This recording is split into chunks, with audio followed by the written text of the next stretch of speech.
So my question is, how does a limited or revisionist history impact how people of color see themselves? Well, traditionally, what we learn in K through 12 American schools is how great this country is, how our founders were amazing men who created amazing documents like the Declaration of Independence, like the Constitution. And there's nothing wrong with celebrating your country, but when it comes at the cost of presenting an accurate picture of the United States, we're doing ourselves a disservice, like especially people of color in this country, because then it's very difficult to understand like what's going on right now, what happened in the summer of 2020, why are people always complaining about racism? It doesn't make sense unless you know that from the very beginning of this country, we've always had issues with race and racism and slavery. The place of women in society, what to do about Native Americans in land settlement. Like these are things that people like Thomas Jefferson and George Washington struggle with and, made mistakes with and passed down the line. And therefore, these are actually just as foundational to our country as all these other things that we kind of like to celebrate. And so I think it would help people of color to really understand their place in this country if they know that, they were there from the very beginning and they were part of helping these questions be resolved, really. So my question is, how can a diverse history be incorporated in the curriculum beyond designated heritage months? Well, I'm not going to lie, it does take time to change a curriculum. And I know that teachers are time strapped as it is, but there are resources that I wanted to kind of pinpoint as available for educators in K through 12. So there are historical organizations like the American Historical Association who have resources online like videos, links to things that you can use in class that is great. There are nonprofits like the Newberry Library in Chicago that right now is offering virtual classes that educators can sign up for that are put on by scholars like myself to kind of teach how you can use the things that we do and the things that research in your classes. But in general, it doesn't really have to necessarily like change the course of your lesson plan because every time period that you can possibly teach in American history, there were Native Americans there were Africans there. So like when you talk about Jamestown, like use Disney's Pocahontas and talk about how popular culture shapes the way that we think about history, or include the fact that there were black people in Virginia from 1619 on. Both of those things really get at the fact that from the very beginning of British colonial experience and leading up to the United States, there were black people there. There were Native American people there. So it's a very diverse history. Um, there's great work now on black people in the American Revolution. Really, just pick something you're passionate about, something you want to learn more about, and I guarantee you there will be a way to make that topic more inclusive. How does an inclusive curriculum academically benefit everyone, including students coming from sheltered environments? Well, as a professor at Pitt, I have had students who told me that they've never had a black student in their class, never had a black student at their school. And when you don't know people who are non white, who don't look like you, then I think you're usually more likely to take to heart what you see on like TV or movies. And that is problematic because still, those are certainly not representative of real life. Like, you're far more likely to see a black person or a Latino person represented like as a criminal in a TV show. And that might lead you to believe, oh, like maybe people of color are more likely to be criminals in real life. And of course, that is not true.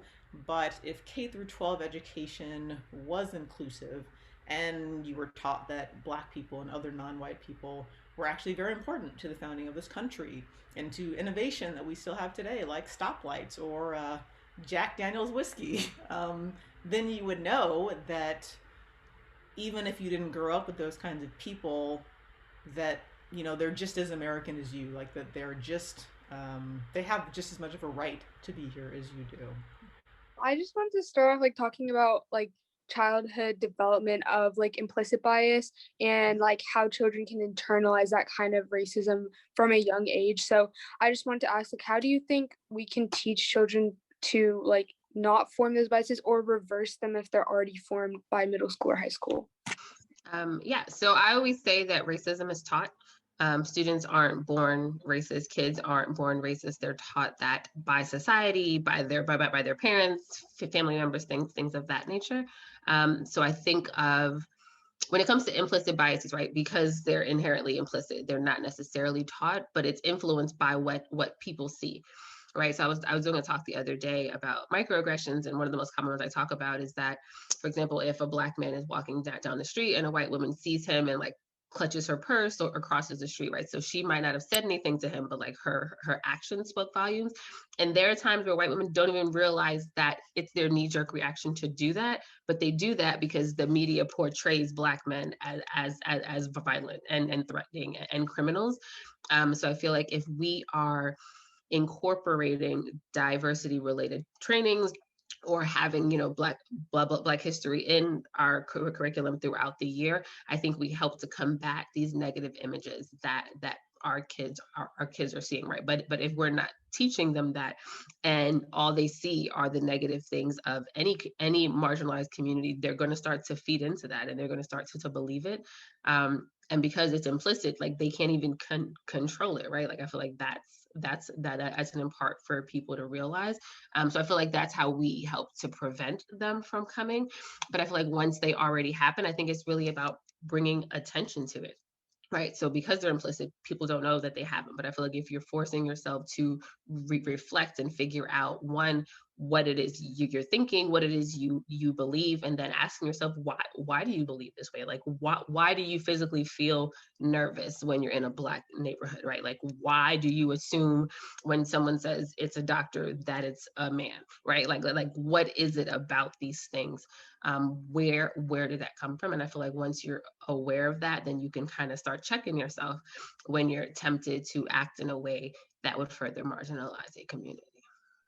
So my question is, how does a lack of representation and diversity in the curriculum impact both students of color and white students? I love that you ask about both, right? So because my focus is students of color, I'll start there, but then I'll answer the other part of your question. So for me, my work specifically looks at the experiences of Black and Brown students in predominantly white spaces at historically white institutions, and what that does to their mental health. And oftentimes when students are one of few, sorry about that, there is this lack of a sense of belonging for students. And then oftentimes they experience a lot of microaggressions, which are these small isolated incidents that are attacking them based on their race. So kind of like the example I gave earlier about the white woman that, clutches her purse when she sees a Black man. I've heard when I was in undergrad, someone said, "Oh, she's really smart for a Black girl." Right. So like these like little digs at us. And although they're called microaggressions, micro doesn't mean that their impact is small. It's just talking about it being what's considered a small isolated incident. But once these things continue to add up, they lead to what's called racial battle fatigue. And it talks about both the psychological and the physiological consequences that we experience as a result of having to experience racist acts on a consistent long-term basis.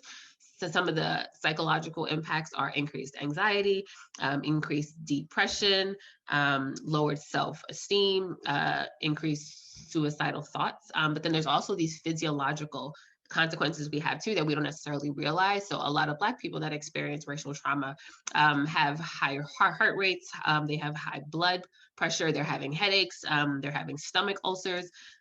One of the young women that I interviewed for my dissertation study, she talks about that she would throw up on the mornings where she had to go to school because she knew that that space was a racially hostile space, and she knew that she was going to have to experience something that day, right? So just this physical manifestations of what's going on, and students who don't feel a sense of belonging are going to struggle academically, right? Because like, how do you even focus on class, on the content, when you have all these other things you have to worry about? My question along the lines of all of this is how going to a predominantly white school affects students' development and ability to learn.